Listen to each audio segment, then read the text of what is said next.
Already నీట్‌కి సంబంధించినటువంటిది మనకి big scam జరిగింది. దానికి సంబంధించి కూడా వీడియో ఆల్రెడీ మనం చేయడం జరిగింది. దాంట్లో ఉన్నటువంటి కొన్ని విషయాల్ని మనం చెప్పడం జరిగింది. సరే నెక్స్ట్ ఇది సరి చేసుకుంటారు, ఇంక తప్పులు జరగవు అని చెప్పేసి అనుకున్నటువంటి ఇలాంటి తరుణంలో సిబిఎస్ఈకి సంబంధించినటువంటి క్లాస్ 12th పిల్లలకు సంబంధించి ఆల్రెడీ ఆల్మోస్ట్ 1 వీక్ నుంచి కూడా నాకు చాలామంది మా దగ్గర కౌన్సిలింగ్ వచ్చినటువంటి విద్యార్థులు కానీ కౌన్సిలింగ్ రావడం వెళ్ళడం జరుగుతుంది. చాలామంది పిల్లలకి మా దగ్గర ఉన్నటువంటి పిల్లలకి ఒక అమ్మాయికి అయితే యూసీఎల్లో, ఒక అమ్మాయికి అయితే ఈవెన్ ఇంపీరియల్లో, ఒక స్టూడెంట్కి అయితే ఆక్స్ఫర్డ్ ఇలాంటి కాలేజీలో అడ్మిషన్స్ వచ్చాయి. కాకపోతే వాళ్ళు 12th మార్క్స్ కండిషన్స్ పెడతారు. జనరల్గా ఇన్ని మార్క్స్ ఉండాలి, అన్ని మార్క్స్ ఉండాలి, 95 ఉండాలి, అట్లా కండిషన్స్ ఉంటాయి. ఆ కండిషన్స్ ఎవరు కూడా సాటిస్ఫై అవ్వలేకపోయారు ఈసారి. అసలు నేను సరే స్టూడెంట్ సరిగ్గా రాయలేదేమో అని చెప్పేసి ఫస్ట్ చెప్పినప్పుడు దాన్ని నేను పెద్ద అంత సీరియస్గా నేను పట్టించుకోలే.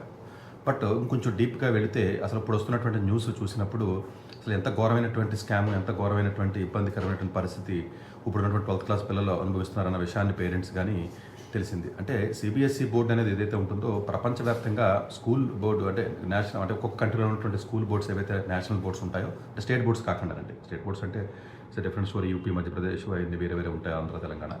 సో సెంట్రల్ బోర్డ్స్లో చూసుకున్నట్లయితే లార్జెస్ట్ ఆల్మోస్ట్ వరల్డ్లోనే చాలా అతిపెద్ద బోర్డు కింద మనం చెప్పుకోవచ్చు. ఆల్మోస్ట్ 12th క్లాస్ పిల్లలే మనకి దగ్గరగా 17 లక్షల చిల్లర వరకు కూడా ఈసారి 2026లో ఎగ్జామ్ రాయడం జరిగింది. 17 లక్షల ఇంచుమించు 70,000 17.7 lakhs వరకు కూడా 10th క్లాస్ కూడా 5 లక్షల వరకు కూడా రాస్తారండి. చాలా పెద్ద బోర్డు అనే చెప్పాలి. ఎప్పుడు కూడా మామూలుగా పేపర్ ఎవాల్యుయేషన్ సిస్టమ్ మామూలుగా నార్మల్గా ఉండేది, కొంచెం టైం పట్టేది. సరే కొంచెం టెక్నాలజీ అది వచ్చింది కదా, కొంచెం బెటర్గా చేద్దాం ఉద్దేశంతో, ఒక మంచి ఉద్దేశంతో వచ్చినప్పటికీ కూడా ఓఎస్ఎం అని ఒక స్కీమ్, ఆన్లైన్ స్క్రిప్ట్ మానిటరింగ్ అనే ఒక సిస్టాన్ని ఇంట్రడ్యూస్ చేసి తద్వారా రిజల్ట్ కొంచెం స్పీడ్గా ఇవ్వచ్చు, కొంత పారదర్శకత ఉంటుంది అన్న ఉద్దేశంతో, కొంత ట్రాన్స్పరెన్సీ ఉంటుందన్న ఉద్దేశంతో ముందుకు వచ్చారు. కరెక్టే. కానీ ఏదైనా ఒక సిస్టమ్ని పెట్టేటప్పుడు దాన్ని 1కి 100 సార్లు చెక్ చేసుకోవాల్సిన బాధ్యత భారతదేశ ఏదైతే ఉంటుందో సిబిఎస్ఈ బోర్డు మీద ఉంటుంది. ఎందుకంటే ఇది చాలా లక్షల మందికి సంబంధించినటువంటి కెరీర్కి సంబంధించిన ఆస్పెక్ట్. మన భారతదేశంలో ప్రతి మార్కు బట్టి కూడా కెరీర్ని డిసైడ్ చేసే దేశం మనంతా మార్క్స్ సిస్టమ్ ఉంటుందండి.